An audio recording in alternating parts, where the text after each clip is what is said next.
What would you do if your painful past came knocking just as you found peace? In this emotional story, Ly Tu Diem tries to rebuild her life as a single mother, but when her former mother-in-law bursts into her home demanding money and forcing her to return to an abusive marriage, everything unravels. Just when all hope seems lost, CEO Toan arrives in time to protect the woman he loves, offering not just support, but freedom. Don't forget to subscribe to our channel for more heartfelt stories like this. Now, let's dive into this powerful journey of love, courage, and liberation.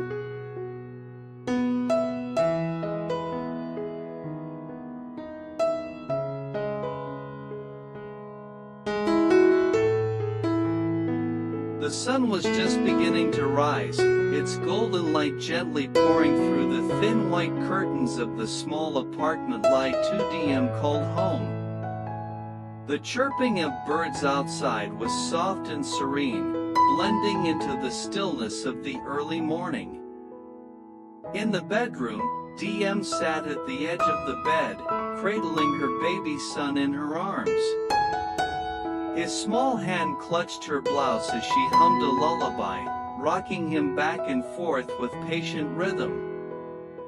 Her voice was low and soothing, the kind of melody that could only come from a mother's heart.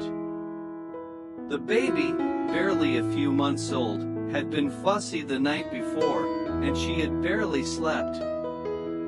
Yet there was peace in her eyes, the kind of calm that comes when a mother sees her child begin to drift off to sleep. "Shoo, it's okay now, Mommy's here," she whispered, brushing a stray curl from his forehead. Slowly, his tiny eyelids fluttered shut. Once she was sure he was sound asleep, Diem gently laid him in the crib beside the bed, tucking the soft blanket around his tiny body. She stood there for a moment, watching his chest rise and fall, feeling her heart swell with love and a quiet resolve. No matter how hard life got, she would protect him always. Stepping carefully out of the room so as not to wake him, Diem made her way into the kitchen. The apartment was small, barely enough space for her and the baby, but she had made it warm and welcoming. The walls were decorated with a few photos and handmade drawings, and the scent of lavender lingered in the air from a candle she lit every morning.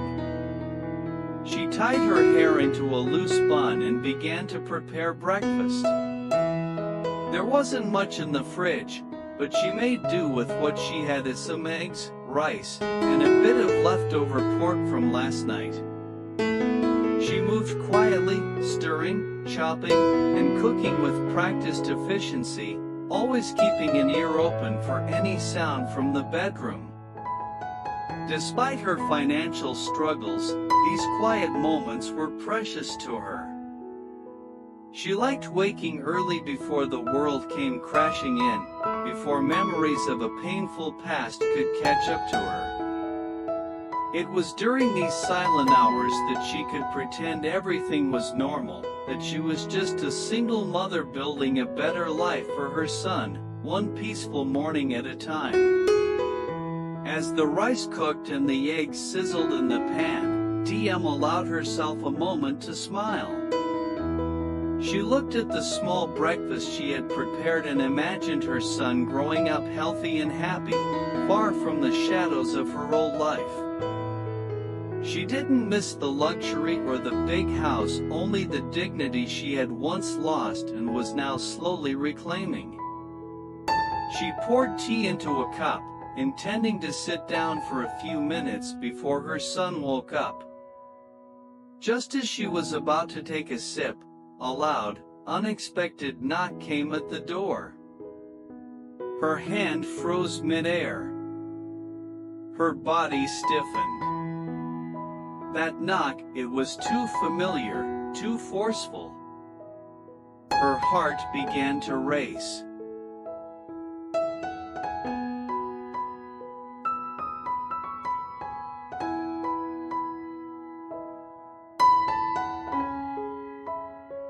loud knock echoed again, this time, sharper, more insistent. Ly Tu Diem's breath caught in her throat. She set the teacup down with trembling hands, her body frozen in place as dread slithered through her chest like cold air through a crack in the wall. She knew that knock. Carefully, quietly, she stepped toward the door, peering through the peephole. Her stomach dropped. Standing on the other side was the last person she wanted to see, her former mother-in-law. Biting her lip, Diem hesitated. She considered pretending not to be home. But another knock came, this one louder than the last, followed by a harsh voice.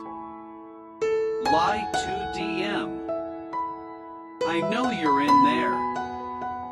Open this door now before I break it down.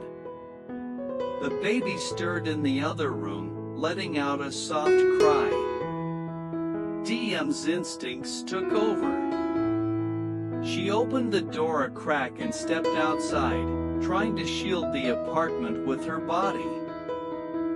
Please, she whispered, keep your voice down. My son is sleeping. But the older woman had no intention of quieting down. Her eyes, cold and furious, scanned Diem with disgust.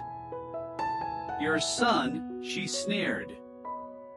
You mean my grandson? The one you're hiding from his rightful family. I'm not hiding, Diem replied, her voice shaking but calm. I left. You know why I had to leave. Don't act innocent with me, the woman snapped, pushing the door wider and stepping into the apartment without permission.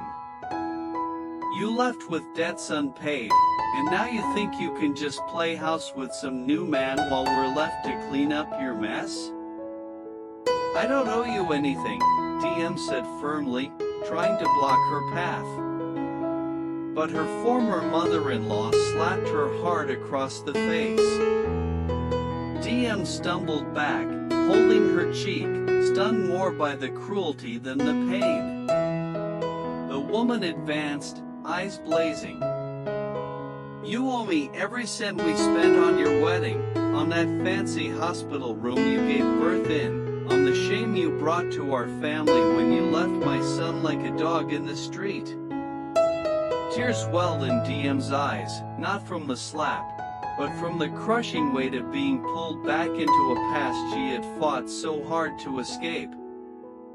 Your son hit me, she whispered, voice breaking. He made my life a nightmare. You knew it. And you did nothing.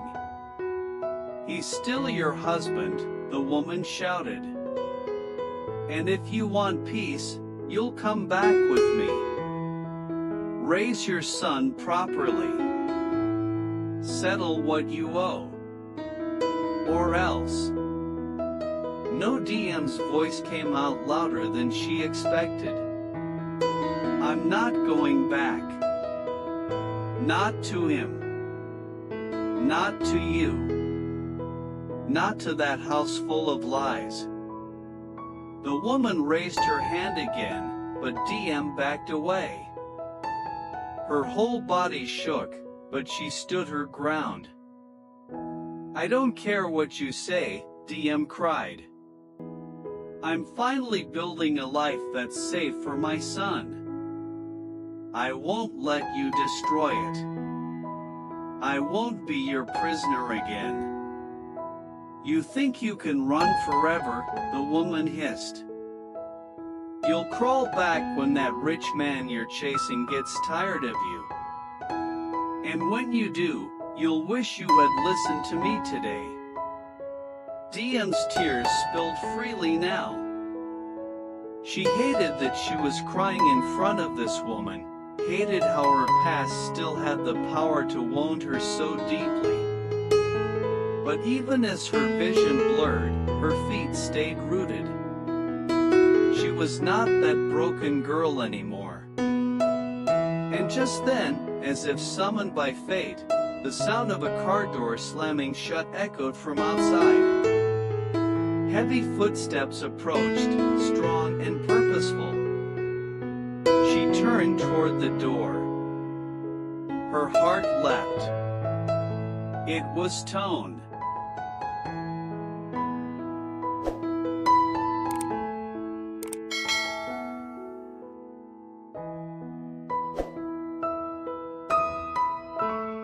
The door swung open with a sharp creak, and there he stood, Toan, tall and composed, his eyes scanning the room like a man who had just walked into the fire to pull someone out. Ly Tu Diem turned to him, cheeks flushed, eyes glistening with tears. Her former mother-in-law froze for a brief moment, then straightened, her tone suddenly sharp with false civility. "So," she spat, "this is the man you've been hiding behind. Your precious CEO. Do you think his money can erase your shame?" Toan didn't flinch. He walked past her and went straight to Diem, gently placing a hand on her shoulder. "Are you okay?" he asked softly, eyes searching hers for any sign of deeper harm. She nodded, though her lips trembled. He could see the faint red mark on her cheek. Then he turned to the older woman, his voice low but unwavering. "You've said enough. You're not welcome here." "I'll leave," she replied, bitter and unrelenting, "but not until she pays what she owes. She ran out on her marriage, our family, our name, and left us with nothing but scandal. We invested in her like she was one of our own. Like property," Diem muttered under her breath, but the woman ignored her. "She thinks she can just start over," she continued. "She still owes us. That child is still our blood." Toan didn't raise his voice. He didn't need to. His calmness cut through the air like steel. "You want money? Fine. You'll get it. But understand this, Ly Tu Diem is not your prisoner. Not anymore." He reached into his coat pocket and pulled out a white envelope, thick with cash. Without breaking eye contact, he placed it firmly on the table. 300 million Vietnamese dong, he said clearly. "That's more than enough to pay off whatever you think she owes. From now on, you no longer have a claim on her. She doesn't owe your son, your name, or your house a single thing." The woman's eyes narrowed. For a moment, she seemed like she might argue, but greed won over pride. She snatched the envelope, weighing it with a sour expression. "This isn't over," she said coldly. "You may have money, but money runs out. Love fades." Toan took Diem's hand.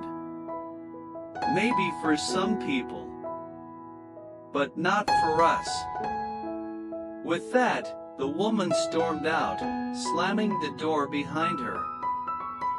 The silence that followed was heavy, but not suffocating. It was like a storm had passed, leaving behind still air and room to breathe. Diem sank into the chair, her body trembling from the adrenaline. Toan knelt before her, gently touching her hand, then her cheek. "She didn't hurt you too badly, did she?" "No," she whispered. "But if you hadn't come." "You're safe now," he said, voice thick with emotion. "You're free." Diem broke down then, not from pain, but from the release of everything she'd held inside for so long. The fear, the humiliation, the loneliness, it all flowed out in tears. But Toan held her, wrapping her in his arms like a promise. Outside, the morning sun had fully risen, casting golden light across the quiet room. In the bedroom, the baby stirred but didn't cry, as if sensing that the storm was finally over. Diem looked up at Toan through tearful eyes and smiled. For the first time, she said softly, "I feel like I can really breathe." He smiled back and pulled her close. "From now on, it's just us. You, me, and our little one. No one else gets to decide our story." And in that small apartment filled with sunlight and second chances, Ly Tu Diem finally knew what it meant to be truly free, free to love, free to live, and free to begin again.